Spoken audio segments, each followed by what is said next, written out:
আপনি কোন মানের প্লেয়ার আমাকে একটু বলেন তো, মানে আমি কোন ক্যাটাগরির আমি ঢাকাতে লিগ খেলছি। লিগ খেলে? আমি এখন যেখানে আছি আমি হচ্ছে ফেস বোলিং অলরাউন্ডার। আলহামদুলিল্লাহ এখন 90 দিনে যেটা পাইছি আলহামদুলিল্লাহ অনেক অনেক কিছু পাইছি।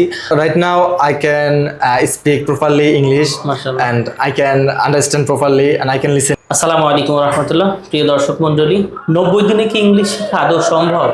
এই প্রশ্নটাকে সামনে রেখে আজকে আমাদের এই প্রোগ্রাম। আমাদের সাথে আছে আমাদেরই একজন শিক্ষার্থী, যিনি 90 দিনের কোর্স শেষ করেছেন।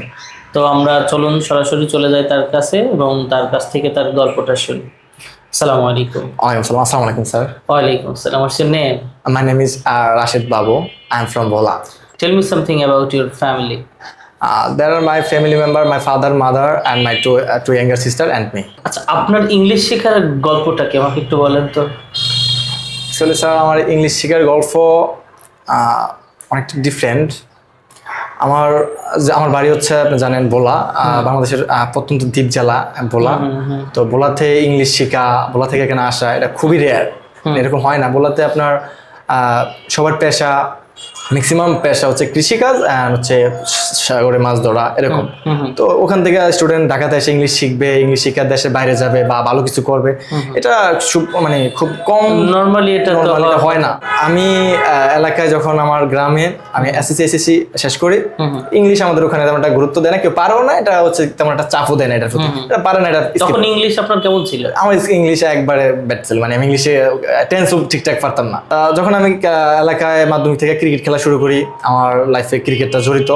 ছোটবেলা থেকে আমি বাড়ির ভালো ক্রিকেট খেলা পারেন? জি জি। আচ্ছা আচ্ছা। আমার বাড়ির পাশেই পিছনে ক্রিকেট মাঠ, স্কুল ক্রিকেট মাঠ। তো আমি ওখান থেকে ছোটবেলা থেকে ওখানে খেলি, খেলতে খেলতে মোটামুটি ক্রিকেট ভালো হয়, বিভিন্ন জায়গায় যাই খেলি, এলাকার বাইরে, এলাকার ভিতরে, জেলায় বা উপজেলায়, ডিস্ট্রিক্ট খেলি।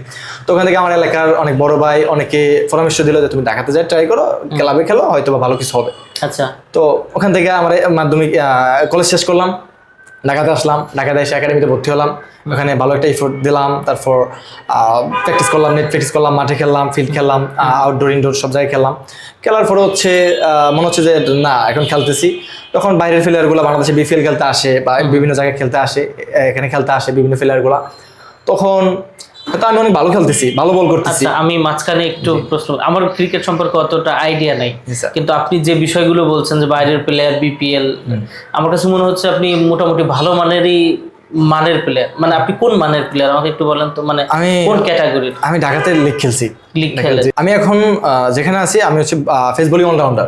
তো আমি এখন যে ক্যাটাগরিতে আছি, আমি Dhaka division third division league খেলছি, সেহেতু আমি সি ক্যাটাগরিতে আছি। আচ্ছা। এখন হচ্ছে আমি জাতীয় টিমে খেলাটা হচ্ছে যখন আমি আমার বিপিএল খেলবো বা আমি আরো ভালো পারফরমেন্স দেখাবো, তখন আমাকে বিপিএল যখন আপনি এই লেভেলে আছি, তবে এটা কমফোর্ট জোনে আছি। আচ্ছা, এবার আমি আবার গল্পে ফিরে যাই যে তো আপনি তো ভালোই চলছে, এই জায়গায় খেলছেন, তো সবকিছু ছেড়ে দিয়ে 3 মাসের জন্য কেন আমাদের এখানে চলে আসলেন? যে ওই গল্পটাই আবার ফিরে যায়।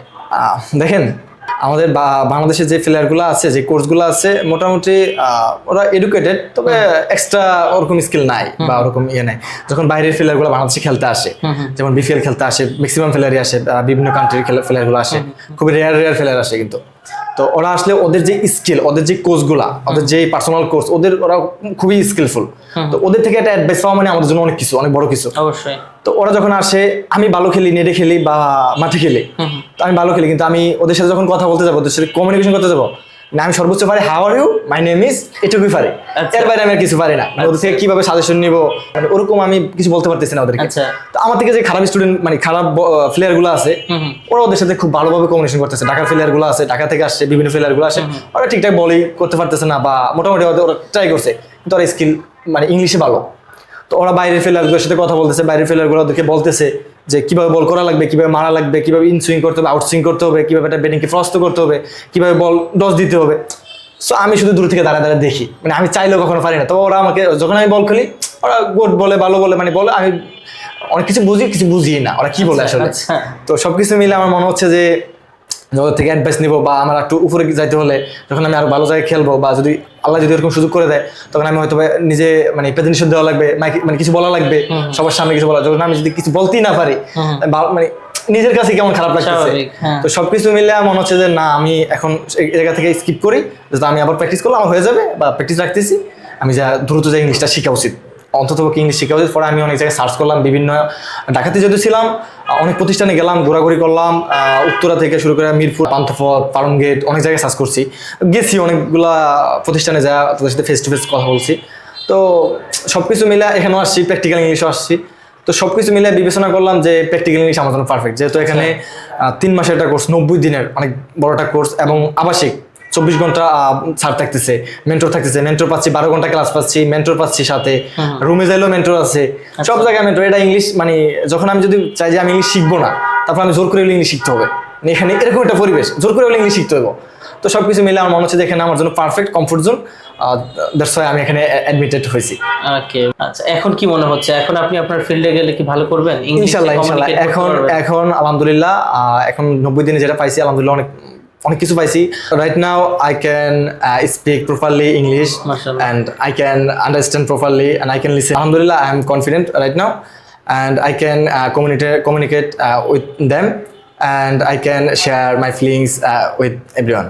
Alhamdulillah. Best of luck sir. Thank you sir. আশা করি ভালো করবেন ইনশাআল্লাহ Thank you. দোয়া করবেন স্যার। ফি আমানিল্লাহ।